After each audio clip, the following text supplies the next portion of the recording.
Attention all units. We have a homicide reported at 124 Maple Avenue. All detectives report immediately. This is your case, detective. Listen closely, because every detail matters.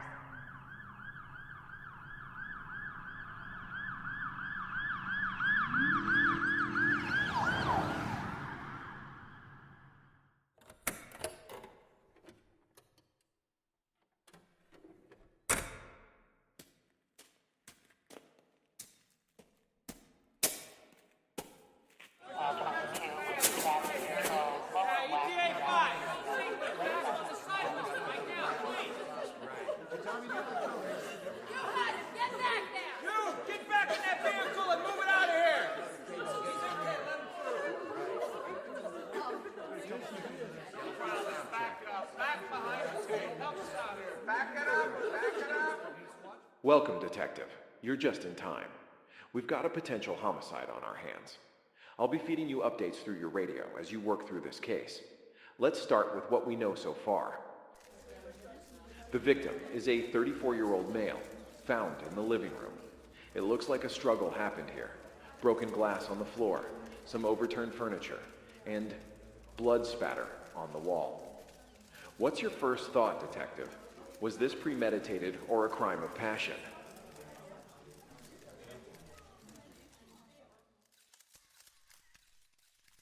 Interesting take. We'll keep that in mind. Let's move to the details.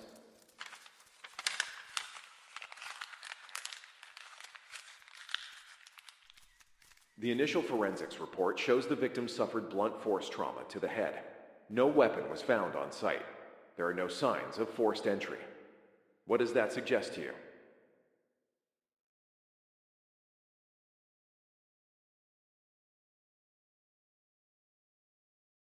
Good observation. It's likely the victim knew their attacker. Let's see if the witness statements support that theory. I'm the neighbor. I heard yelling around 10 p.m. It sounded like an argument. Then there was a loud crash. When I looked out the window, I saw someone running toward the street. It was too dark to see their face, but they were wearing a hoodie. A hoodie. Not much to go on, but it's a start. What do you think, Detective? Should we focus on the argument or the suspect's escape route? Noted. Let's move on to our next witness. I'm the victim's coworker. We worked late on a project yesterday, and I dropped him off around 9:30 p.m. He seemed fine, maybe a little stressed. I've got nothing to do with this. Why are you even asking me these questions? Stress, huh? Sounds like there's more to this story. What do you make of their tone, Detective? Do they seem nervous, or is it just frustration? We've collected a few pieces of evidence. First, a broken wine glass with fingerprints on it. Second, a shoe print near the blood spatter, size 10. And finally, a keychain near the doorway. It's got the initials JT on it. Do those initials mean anything to you?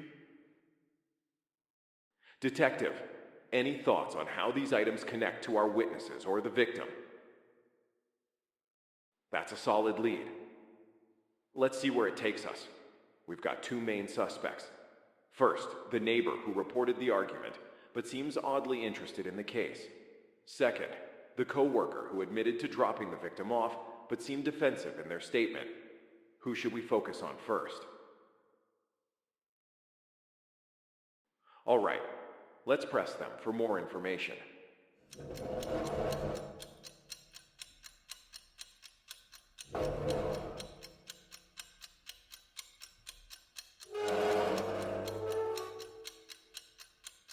Listen, I told you everything I know. I had no reason to hurt him. Why would I even be there at that time? Detective, what should we ask next? Should we confront them with the evidence, or let them talk themselves into a corner? Good call. Let's see how they react.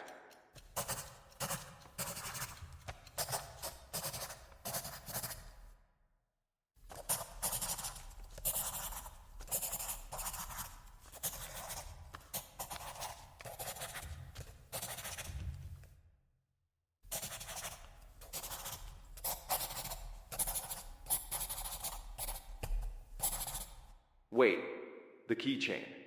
JT. Those are the coworkers' initials, and the shoe size matches their footprint. Detective, it looks like we've got enough to bring them in. Any final thoughts before we wrap this up? Great work. Let's make the arrest.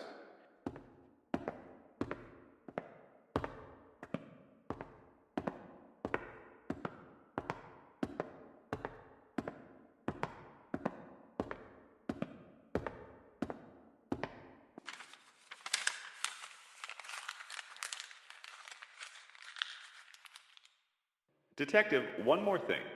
We ran the fingerprints from the wine glass and found they don't belong to the coworker. In fact, they match someone who wasn't even on our radar. Another suspect? It looks like this case just got more complicated. Detective, who should we investigate next? The neighbor, the coworker, or dig into this new suspect? We just got a tip from someone claiming they saw a third person leaving the scene. They mentioned a red jacket. Does that line up with anything we know? Red jacket. That's new information. Could it tie to the new suspect or throw off our current theory? Fine. I was there, but I didn't kill him. We argued and I left before anything happened. That's the truth. Detective, does this align with our evidence, or is there more we need to confirm? Congratulations, Detective. You solved it. But here's the twist. This wasn't a real case. It was a simulation designed to test your skills. And you passed with flying colors. Let me take a moment to break it all down for you. Your attention to detail in analyzing the crime scene was outstanding. You didn't jump to conclusions. Instead, you followed the evidence where it led, even when it pointed to unexpected places. That's the mark of a great detective. The way you handled the witness statements showed real intuition. You knew when someone was holding back, and your questions reflected a keen sense of observation. Witnesses can be tricky, but you navigated their stories with precision. When it came to the evidence, the keychain, the shoe print, the fingerprints, you demonstrated excellent logical reasoning. You connected the dots and avoided getting sidetracked by red herrings. That's not easy under pressure. The interrogation phase? Brilliant. You let the suspects talk, and in doing so, you let their words either incriminate or exonerate them. You struck the perfect balance between being firm and letting them reveal what they needed to.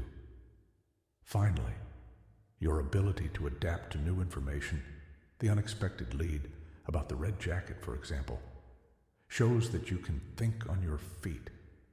That kind of flexibility is what sets top-tier detectives apart from the rest. You've got the skills, Detective. You've proven that you can handle complex cases, think critically, and make sound decisions. As you leave here today, remember that what you've learned in this simulation will serve you well in the field. Whether it's a high-profile case or a routine investigation, the same principles apply. Follow the evidence, trust your instincts, and never stop asking questions. Now, go grab a coffee, take a breather, and prepare for the next challenge. You've earned it. Great job.